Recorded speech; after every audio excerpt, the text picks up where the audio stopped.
तो जय हिंद दोस्तों, स्वागत है आप सभी का आपके चैनल द स्टूडेंट्स कॉर्नर पे। भाई जैसे कि हम लोगों ने बोला था कि एमपीटेट के लिए हम लोग जो है बैच स्टार्ट करेंगे और पहला चैप्टर जो रहेगा वो रहेगा फ्रैक्शन। तो फ्रैक्शन से आज हम स्टार्ट करने वाले हैं। ये जो बैच है ये यकीन बैच एमपीटेट चयन परीक्षा के लिए मैथ्स के लिए बनाई गई है और ये आपको रेलवे एसएससी ऐसे एग्जाम जिसमें मैथ्स आता हो तो उस सभी के लिए ये काम आएगी। तो स्टार्ट करते हैं बिना किसी देरी के। देखो फ्रैक्शन, तो फ्रैक्शन का मतलब क्या होता है हिंदी में अगर हम बात करें तो फ्रैक्शन होती है भिन्न। तो पहले समझते हैं भाई फ्रैक्शन क्या है। जैसे मान लो हमने लिखा 2/3, इस फॉर्म में हमें फ्रैक्शंस देखने को मिलती हैं। अब जैसे इसका क्या मतलब हुआ ग्राफिकली अगर हम रिप्रेजेंट करें तो ये हमने एक बॉक्स बनाया जो कि 3 इक्वल पार्ट्स में डिवाइडेड था। उसमें से ये 2 बॉक्स जो हैं वो हमने फिल कर दिए। तो अब हमें बताना है कि फिल्ड एरिया कितना है। तो टोटल कितने बॉक्स थे 3, उसमें से कितने फिल्ड हैं 2। तो वो फिल्ड एरिया का जो रेशो रहेगा वो कितना रहेगा फ्रैक्शन 2/3। तो ये होता है इसका ग्राफिकल मीनिंग। अगर हम बात करें ऊपर वाली संख्या को क्या कहते हैं, तो ऊपर वाली संख्या को हम कहते हैं न्यूमरेटर। अगर इंग्लिश में बात करें तो क्या बोलते हैं न्यूमरेटर, और हिंदी में अगर बात करें तो उसको बोलते हैं हम अंश। और जो नंबर नीचे रहता है उसको बोलते हैं डिनोमिनेटर। डिनोमिनेटर है ना। अगर हिंदी में बात करें तो उसको बोलते हैं हम हर। तो ऐसे अंश और हर से मिलकर के जो PYQ फॉर्म में जो भी नंबर बनता है उसको हम क्या बोलते हैं फ्रैक्शन। तो इस तरीके से फ्रैक्शंस हमें देखने को मिलती हैं। अब हम अगर सिंपल सी बात करें कि फ्रैक्शन में क्या क्या कितने टाइप्स की फ्रैक्शन होती हैं, तो देखो एक तो होता है आपका सिंपल फ्रैक्शन। क्या होता है एक ये सिंपल फ्रैक्शन। अब सिंपल फ्रैक्शन से क्या मतलब है, जैसे सिंपल फ्रैक्शन ये 2/3 4/5 ये सब क्या है, ये सिंपल फ्रैक्शंस हैं। फिर अगला आता है डेसिमल फ्रैक्शन। तो जो दशमलव वाले नंबर हमें देखने को मिलते हैं जैसे 0.3 हो गया, या फिर इस टाइप के नंबर भी देखने को मिलते हैं 0.3 और इसके ऊपर एक ये डंडा लगा रहता है जिसको हम बार कहते हैं, या फिर 2.3 और ये 2 के ऊपर बार लगा हुआ है। तो ये सब क्या कहलाती हैं हमारी डेसिमल फ्रैक्शंस। फिर एक आता है कॉन्टिन्यूड फ्रैक्शन। तो कॉन्टिन्यूड फ्रैक्शन का क्या होता है, जैसे 1/1 + 1/2 है ना। अब इसके भी नीचे 1 + 3/2। तो इस टाइप की जो फ्रैक्शंस होती हैं उनको हम बोलते हैं कॉन्टिन्यूड फ्रैक्शन। तो होप आप लोग को ये समझ आया होगा कि हम फ्रैक्शन को किस तरीके से पढ़ने वाले हैं। तो सबसे पहले हम पढ़ेंगे आज सिंपल फ्रैक्शंस के बारे में। तो आगे बढ़ते हैं। तो सिंपल फ्रैक्शन देखो उसमें क्या क्या आता है। एक तो आता है प्रॉपर फ्रैक्शन, दूसरा आता है इम्प्रॉपर फ्रैक्शन। प्रॉपर मीन्स उचित भिन्न और इम्प्रॉपर मीन्स अनुचित भिन्न। फिर आता है मिक्स फ्रैक्शन है ना। एंड एक आता है आपके पास कॉम्प्लेक्स फ्रैक्शन। और भी फ्रैक्शंस होते हैं जैसे इक्विवेलेंट फ्रैक्शन हो गया, अलाइक फ्रैक्शन, लाइक फ्रैक्शन। तो उन सबको हम धीरे धीरे पढ़ेंगे। सबसे पहले देखते हैं प्रॉपर फ्रैक्शन क्या होता है। तो अगर हम प्रॉपर फ्रैक्शन की बात करें तो प्रॉपर फ्रैक्शन का मतलब क्या मतलब होता है हमारा, भाई प्रॉपर का मतलब है जिसकी वैल्यू आप ये नोट्स जो हैं वो खुद के बनाते जाइएगा। जिस फ्रैक्शन की वैल्यू लेस देन 1 हो, मतलब 1 से कम वैल्यू आए, उसको हम बोलते हैं प्रॉपर फ्रैक्शन है ना। एग्जाम्पल्स के लिए देखते हैं, जैसे यहाँ पे हम लिखेंगे 3/4।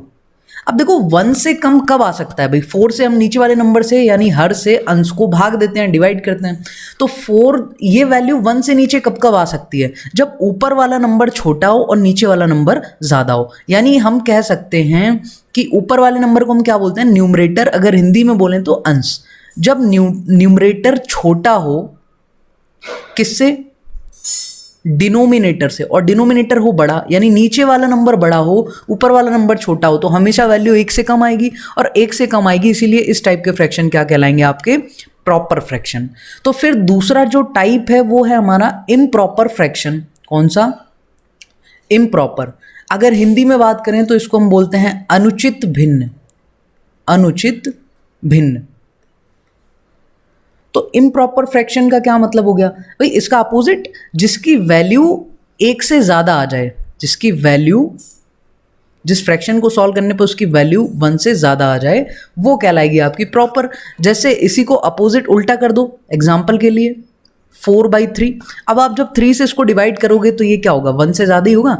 तो ये 1 से ज़्यादा कब कब आ सकता है, तो जब न्यूमरेटर आपका जो हो वो बड़ा हो और जो डिनोमिनेटर हो, नीचे वाली संख्या जिसको हम हर कहते हैं, वो न्यूमरेटर से छोटी हो, तभी आंसर 1 आ सकता है। और जब 1 से ज़्यादा आएगा तो वो इम्प्रॉपर फ्रैक्शन कहलाएगी। तो होप आप लोगों को प्रॉपर फ्रैक्शन और इम्प्रॉपर फ्रैक्शंस जो हैं वो समझ में आ गई होंगी।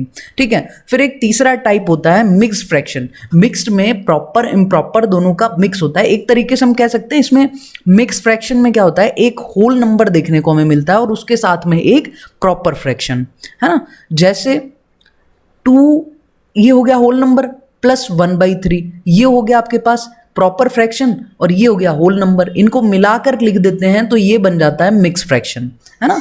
तो इस टाइप से लिखते हैं हम मिक्स फ्रैक्शन को। ऐसे जितने भी नंबर्स दिखाई देते हैं वो सब क्या होते हैं, आपके पास मिक्स फ्रैक्शंस होते हैं। फिर कॉम्प्लेक्स की बात करें अगर, तो ये कुछ नहीं है, फ्रैक्शन ही है। जैसे यहाँ पे कॉम्प्लेक्स की अगर हम बात करें तो यहाँ पे हमने लिख दिया 3/4, अब इसके नीचे लिख दिया 1/4, तो ये क्या हो गया, ये फ्रैक्शंस कॉम्प्लेक्सिटी में आ गई, कॉम्प्लेक्स फॉर्म इनका बन गया है, देखने में भी हमें समझ में आ रहा है। तो इस टाइप की फ्रैक्शंस जो हैं वो कहलाती हैं आपके पास कॉम्प्लेक्स फ्रैक्शन। होप आप लोगों को टाइप्स ऑफ फ्रैक्शन समझ में आ रहे होंगे, सिंपल फ्रैक्शंस के टाइप। अब कुछ और भी छोटे छोटे फॉर्म्स होते हैं। जैसे हम बात करें इक्विवेलेंट फ्रैक्शन की, तो ये क्या होती हैं भाई, तुल्य भिन्न क्या होती हैं। तो इक्विवेलेंट फ्रैक्शन की अगर हम बात करें, जैसे यहाँ पे लिखा हुआ है 1/2। अब 1/2 अगर हम यहाँ पे लिख दें कि 2/4, तो इसको, और यहाँ पर हम लिख दें 3/6। जब देखो इसको तो सॉल्व कर नहीं पाओगे आप, इसको सॉल्व करोगे 1 2, इसको सॉल्व करोगे 3 1 जा 3 और 3 2 जा 6, यानी सभी का रेशो एक जैसा आ रहा है, सारे फ्रैक्शंस एक जैसे हैं, बस उसको लिखा अलग तरीके से था। तो इस टाइप के जो फ्रैक्शंस कहलाते हैं, जिनको सॉल्व करोगे तो सब एक जैसे हो जाएंगे। तो वो ये 2/4 3/6 ये सब 1/2 के इक्विवेलेंट फ्रैक्शन है, तुल्य भिन्न है। सॉल्व करोगे तो 1/2 ही मिलेगा, है ना। तो ये इस तरीके का होता है आपका इक्विवेलेंट फ्रैक्शन। बात कर लेते हैं हम एक ही बार में। जैसे यहाँ पे लिखूं 7/11, 8/11, 9/11, इन सभी का डिनोमिनेटर देखो आप, डिनोमिनेटर एक जैसा है। तो अगर डिनोमिनेटर सभी का सेम आता है, डिनोमिनेटर सेम आता है, तो वो होंगे कौन से, लाइक फ्रैक्शंस, यानी ये लाइक फ्रैक्शंस हैं। और अगर जैसे हम बात करें 7/9, फिर 8/10, 9/11, तो इन सभी के देखो डिनोमिनेटर अलग अलग हैं। तो डिनोमिनेटर अगर डिफरेंट हैं तो वो क्या हो जाएंगी, अलाइक फ्रैक्शंस हो जाएंगी। ठीक है, डिनोमिनेटर अगर सेम है तो लाइक फ्रैक्शन, ये वाला जो फ्रैक्शन है वो लाइक फ्रैक्शन है, और डिनोमिनेटर अलग अलग हैं तो वो अलाइक फ्रैक्शन है। तो ये होते हैं लाइक फ्रैक्शंस और अलाइक फ्रैक्शन। तो होप यहाँ पे आप लोगों को टाइप्स ऑफ फ्रैक्शन समझ में आ गए होंगे। तो हम आगे बढ़ते हैं। देखो हम लोगों ने सिंपल फ्रैक्शन कितने टाइप्स के होते हैं, क्या क्या उनके टाइप्स हैं, सारी चीज़ें समझ ली हैं। तो अब क्वेश्चन जो एग्जाम में आता है वो इस तरीके से भी आता है कि मान लो आपको 3-4 फ्रैक्शंस दे दिए और आपको बोला कि इनमें से कौन सा फ्रैक्शन बड़ा है या कौन सा छोटा है, या फिर इनको असेंडिंग ऑर्डर में लगाओ या डिसेंडिंग, मतलब बढ़ते हुए क्रम में या फिर घटते हुए क्रम में लगाओ। तो उसको हम कहते हैं ऑर्डरिंग ऑफ फ्रैक्शन। तो आज वो टॉपिक पढ़ेंगे और उसको किन किन तरीकों से हम निकाल सकते हैं, वो सारे मेथड्स जो हैं वो पढ़ने वाले हैं। तो पहला मेथड हम पढ़ेंगे जब न्यूमरेटर कांस्टेंट हो। ये न्यूमरेटर मतलब ऊपर वाला संख्या, ऊपर वाला मतलब अंश, है ना। जैसे एग्जाम्पल के लिए, है ना, बोल दिया ये जो है फर्स्ट है, ये सेकंड फ्रैक्शन है और ये थर्ड फ्रैक्शंस हैं। अब इनको ना ऑर्डर में लगाना है, हमें सबसे बड़ा रखना है, फिर उसके बाद उससे छोटा, फिर उससे मतलब ऑर्डरिंग करनी है। तो उसके लिए हमें पता होना चाहिए ना कौन सा फ्रैक्शन बड़ा है कौन सा छोटा। तो पहला टाइप जो था हमारा क्या था, व्हेन न्यूमरेटर इज कांस्टेंट। तो ध्यान रखो न्यूमरेटर मतलब अंश, ऊपर वाला नंबर। तो यहाँ पे देखो तीनों में अंश कितना है, 5-5 है, यानी कांस्टेंट है, सभी में एक जैसा है। तो उस टाइम पे हमें क्या करना है, जिसका हर, इंग्लिश में अगर बोलें तो डिनोमिनेटर, जिसका डिनोमिनेटर सबसे बड़ा वही सबसे छोटी।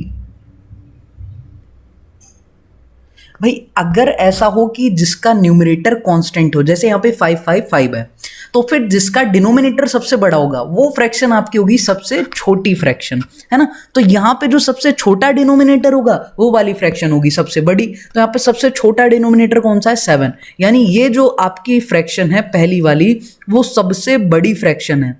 फिर सेकंड नंबर पे देखो कौन है, 8, तो ये जो सेकंड वाली फ्रैक्शन है वो उससे थोड़ी सी छोटी है, और जिसका डिनोमिनेटर सबसे ज़्यादा बड़ा है वो वाली फ्रैक्शन सबसे छोटी है ना। तो इस टाइप से हमें ऑर्डरिंग करना है, ध्यान रखना है। जब ऊपर वाला नंबर एक जैसा होगा तो नीचे वाला नंबर जो सबसे छोटा होगा वो सबसे बड़ी फ्रैक्शन होगी, है ना, अपोजिट चलेगा, ठीक है। अब अगला टाइप देखेंगे हम, when denominator is constant, when denominator is constant. तो डिनोमिनेटर मतलब हर, नीचे वाला नंबर, यानी जैसे एग्जाम्पल के लिए देखें, है ना। अब इन सभी में हमें ध्यान रखना है कि इनका जो डिनोमिनेटर है वो देखो कैसा है, कांस्टेंट है, मतलब सारे एक जैसे हैं। तो जब ऊपर वाला नंबर एक जैसा था तो नीचे वाला नंबर अपोजिट था, मतलब जो सबसे बड़ा वो वाली फ्रैक्शन सबसे छोटी। लेकिन जब डिनोमिनेटर एक जैसा हो, जब नीचे वाला नंबर सभी में बराबर हो, तो फिर जिसका न्यूमरेटर ऊपर वाला नंबर मतलब अंश वाला नंबर सबसे बड़ा होगा, वही फ्रैक्शन जो होगी सबसे बड़ी होगी। जिसका ऊपर वाला नंबर सबसे ज्यादा बड़ा होगा वो फ्रैक्शन भी सबसे बड़ी होगी, ठीक है। ये कब, जब डिनोमिनेटर कांस्टेंट हो। तो पहला वाला केस अपोजिट था और ये वाला क्या है, डायरेक्टली प्रोपोर्शनल है। ये चीजें हमें ध्यान रखनी है, ये डायरेक्ट केस है। तो यहाँ पे जैसे मान लो ये फर्स्ट फ्रैक्शन है, ये सेकंड फ्रैक्शन है, ये थर्ड है और ये फोर्थ फ्रैक्शन है। तो अब बताओ भाई, जिसका न्यूमरेटर सबसे बड़ा वो सबसे बड़ी फ्रैक्शन। तो यहाँ पे सबसे बड़ा न्यूमरेटर किसका है, 9/15, यानी पहली वाली जो फ्रैक्शन है वो सबसे बड़ी है। फिर अगला 7 का, यानी सेकंड वाली जो है वो उसके बाद आएगी।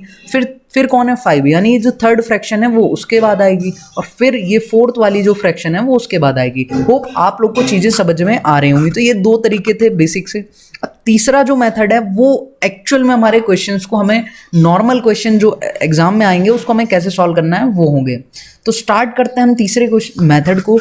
ये है डिफरेंस मेथड। पहली चीज़ तो प्रॉपर फ्रैक्शन के लिए ही आप इसको यूज़ करेंगे। जब फ्रैक्शन सारे प्रॉपर होंगे तो ही आप इसको लगाएंगे, ठीक है। तो ये है आपका डिफरेंस मेथड। जब भी आपको ऑर्डरिंग करने के लिए बोले तो ये सबसे बेस्ट मेथड है। दूसरा, ये प्रॉपर फ्रैक्शन में ही काम आएगा, ये भी आपको ध्यान रखना है, ठीक। अब इसको हम एक एग्जाम्पल के थ्रू समझेंगे इस मेथड को। तो डिफरेंस मेथड में आपको क्या करना है कि अंश और हर, यानी न्यूमरेटर और डिनोमिनेटर, ऊपर वाले नंबर नीचे वाले नंबर दोनों के बीच का डिफरेंस निकालना है। 2 और 3 का डिफरेंस क्या होगा, 1। ऐसे ही 3 और 4 का डिफरेंस भी क्या होगा, 1। 4 एंड 5 का डिफरेंस क्या होगा, 1। 6 एंड 7 का डिफरेंस क्या होगा, 1। तो देखो स्टेप्स लिखते चलो। सबसे पहले डिफरेंस निकालो। सबसे पहले आपको क्या करना है, डिफरेंस निकालना है, ठीक है। अब डिफरेंस निकालने के बाद डिफरेंस का एलसीएम ले लो। डिफरेंस का एलसीएम तो 1 1 1, सभी 1 है तो इनका एलसीएम कितना आ जाएगा, 1। अब उसके बाद में आपके क्या करना है कि 1 का इस 1 में आप कर दो डिवाइड। कितनी बार जा रहा है, 1 टाइम। और उस 1 का ऊपर वाले नंबर यानी न्यूमरेटर में कर दो मल्टीप्लाई। तो 1 × 2 कितना हो जाएगा, 2। ये लिख लिया। 1 का फिर से 1 में कर दो डिवाइड, 1 टाइम गया। और 1 का 3 में कर दो मल्टीप्लाई, 3 आ गया। 1 से 1 को डिवाइड करोगे 1, 1 × 4 करोगे तो 4। फिर 1 × 1 का डिवाइड करोगे 1, 1 × 6 करोगे 6। तो ये जो नंबर्स का ऑर्डर आया वही इन फ्रैक्शंस का ऑर्डर भी होगा। हम बात करें कि सबसे बड़ी फ्रैक्शन यहाँ पे क्या होगी, तो 6 किस से निकल के आया, 6/7 से। तो जो फोर्थ नंबर है वो सबसे बड़ा नंबर होगा। फिर अगर हम बात करें कि अगला बड़ा नंबर क्या है, 4 कहाँ से आया, इस फ्रैक्शन से, यानी थर्ड वाले से। तो ये जो थर्ड वाली फ्रैक्शन है वो उसके बाद आएगी। फिर उसके बाद कौन सा नंबर आया, 3। ये कहाँ से निकला, सेकंड फ्रैक्शन से। तो सेकंड वाली फ्रैक्शन उसके बाद में। सबसे छोटा नंबर कौन सा है, 2, और वो किससे आया, फर्स्ट फ्रैक्शन। तो फर्स्ट फ्रैक्शन सबसे छोटी फ्रैक्शन होगी। होप ये मेथड आपको समझ आ रहा होगा। हम इस पे कुछ और क्वेश्चन करेंगे तो आपको ये मेथड जो है बिल्कुल क्लियर हो जाएगा। और इस टाइप के क्वेश्चन आपको एग्जाम में जरूर आते हैं। अभी भी एमपीटेट का एग्जाम मैंने भी दिया था तो उसमें ये क्वेश्चन जो है आपको दिखे थे। देखो इसमें क्या था कि 4 प्रॉपर फ्रैक्शन देने के बाद एक इम्प्रॉपर फ्रैक्शन लगा दिया था। है ना, तो भी आप इसको यूज कर सकते हो, क्योंकि जो एक इम्प्रॉपर फ्रैक्शन है उसकी वैल्यू हमेशा 1 से ज्यादा होगी, यानी सबसे बड़ी तो वो हो गई, उसके बाद में इनका ऑर्डर हम इस तरीके से निकाल के लगा सकते हैं। तो आप ऐसे उसको भी इस मेथड से कर सकते थे, मैं खुद भी करके आया। और कुछ एग्जाम्पल्स के थ्रू हम इस मेथड को और ढंग से समझने की कोशिश करेंगे। इस क्वेश्चन में सबसे पहले हमें क्या करना है, डिफरेंस निकालना है। तो 4 और 5 का डिफरेंस कितना आएगा आपके पास, 1 आ गया। फिर आपको 6 और 8 का डिफरेंस निकालना है, जो कि कितना आ गया, 2। फिर 3 और 7 का डिफरेंस निकालोगे तो कितना आ जाएगा, 4। और 1 और 2 का डिफरेंस कितना आएगा, 1। अब आपको क्या करना है कि ये जो डिफरेंस आया है अंश और हर का, उसका एलसीएम लेना है। तो 1, 2, 4 और 1 इनका एलसीएम निकालोगे तो 1 का तो कुछ भी है, 2 और 4 का एलसीएम कितना आ जाएगा, 4। तो इन सभी का एलसीएम कितना आ गया आपके पास, 4 आ गया। अब आपको ये 1 से जो इनका डिफरेंस था उससे इस एलसीएम को करना है डिवाइड। तो 1 से 4 को डिवाइड करोगे कितना आएगा, 4। और जो भी आएगा उसका मल्टीप्लाई उस फ्रैक्शन के न्यूमरेटर से, मतलब अंश से कर देना है। तो 4 आया था, 4 चौको कितना हो जाएगा, 16। तो ये पहला वाला फ्रैक्शन निकल के आया।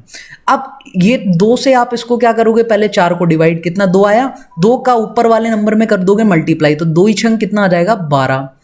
अब यहां पे देखो, ये 4 से आप इसको डिवाइड करोगे एक बार में जाएगा, और 1 का 3 में मल्टीप्लाई करोगे तो कितना आएगा, 3। ऐसे ही 1 से 4 को डिवाइड करोगे 4 बार में गया, 4 एकम कितना आ जाएगा, 4। तो 4 एकम 4। अब इनका जो ऑर्डर है वही इन फ्रैक्शंस का ऑर्डर होगा। तो देखो सबसे बड़ी फ्रैक्शन यहाँ पे कौन सी है, 16, यानी फर्स्ट वाली जो फ्रैक्शन है वो सबसे बड़ी फ्रैक्शन है। फिर 12 है, मतलब सेकंड वाली फ्रैक्शन उसके बाद आएगी। फिर 4 है, मतलब लास्ट वाला फोर्थ वाला जो फ्रैक्शन है वो उसके बाद आएगा। सबसे छोटा 3 है, तो 3 नंबर पे जो फ्रैक्शन था उसमें से 3 मिला था, तो वो सबसे छोटी फ्रैक्शन होगी। तो होप आपको ये मेथड समझ में आ गया होगा। बड़ा ही ईजी मेथड है और बहुत ही बढ़िया मेथड है। अगर आपको ऑर्डर लगाना हो, डिफरेंस निकालना हो, तो बढ़िया मेथड है ये। तो इस तरीके से आप इन क्वेश्चंस को सॉल्व कर सकते हैं। बाकी हम चैप्टर को खत्म करने के बाद जब क्वेश्चन की प्रैक्टिस करेंगे तो इसके और क्वेश्चंस हम करेंगे। अब हम बढ़ते हैं अपने अगले मेथड की तरफ। होमवर्क में आपको एक क्वेश्चन देता हूं जिसका आंसर आपको, ऑर्डर आपको कमेंट सेक्शन में बताना है। 8, 9, 7, 15, 10, 13 सबसे बड़ी फ्रैक्शन कमेंट करके बतानी है। इनमें से तीनों में से सबसे बड़ी फ्रैक्शन कौन सी होगी। बढ़ते हैं हम अपने अगले मेथड की तरफ। फोर्थ आएगा हमारे पास cross multiplication method. Cross multiplication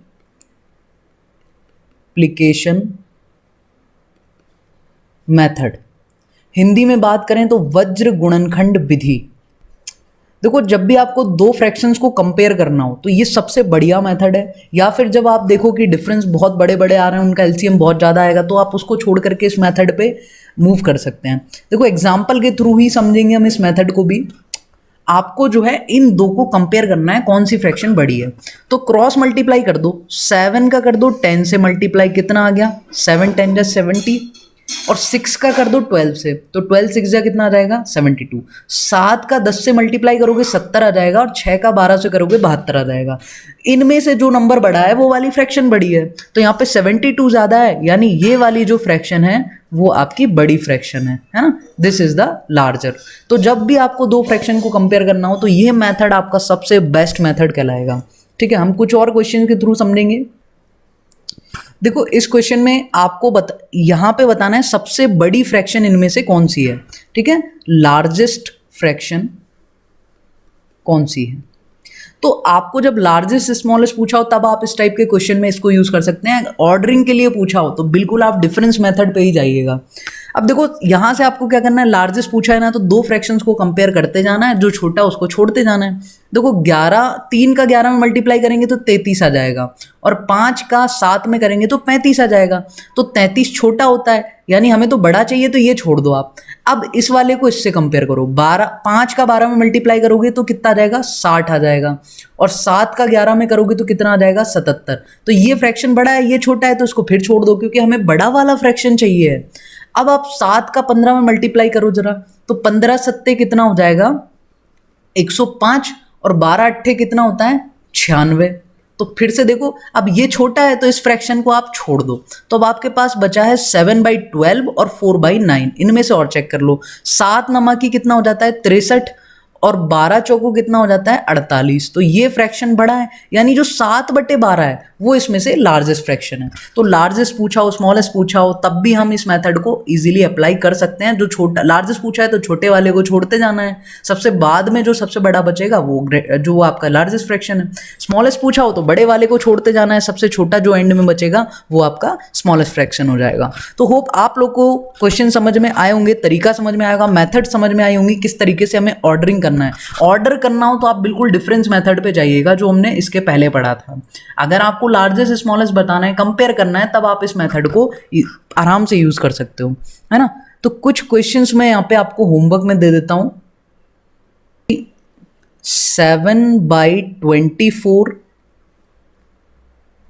1/3 और 3/8 इनमें से सबसे लार्जेस्ट फ्रैक्शन कौन सा है और सबसे स्मॉलेस्ट फ्रैक्शन कौन सा है। तो जो सबसे एंड में पढ़ा है हमने क्रॉस मल्टीप्लिकेशन मेथड, आप उस मेथड को यूज करके इसका आंसर कमेंट सेक्शन में जरूर बताइएगा। तो आज का वीडियो आपको पसंद आया होगा। फ्रैक्शंस में हमने टाइप्स ऑफ फ्रैक्शन पढ़ा, फिर हमने ऑर्डरिंग ऑफ फ्रैक्शन पढ़ी। एक तरीके से हमने ये जो हमारे पास सिंपल फ्रैक्शन वाला पार्ट था, इस सिंपल फ्रैक्शन को कंप्लीट कर लिया है। हम इसके दो फ्रैक्शन के बीच में किसी फ्रैक्शन को इंसर्ट कैसे करते हैं उस टॉपिक को और पढ़ेंगे, उसके बाद हम चलेंगे डेसिमल फ्रैक्शन पे। तो होप आज का वीडियो आपको पसंद आया होगा, और अगर आपको वीडियो अच्छी लगी है तो वीडियो को लाइक और चैनल को सब्सक्राइब जरूर करें, और आपको ऐसे वीडियोस मिलते रहें। So thank you so much, फिर मिलेंगे अगली वीडियो में, तब तक के लिए टेक केयर, गुड बाय।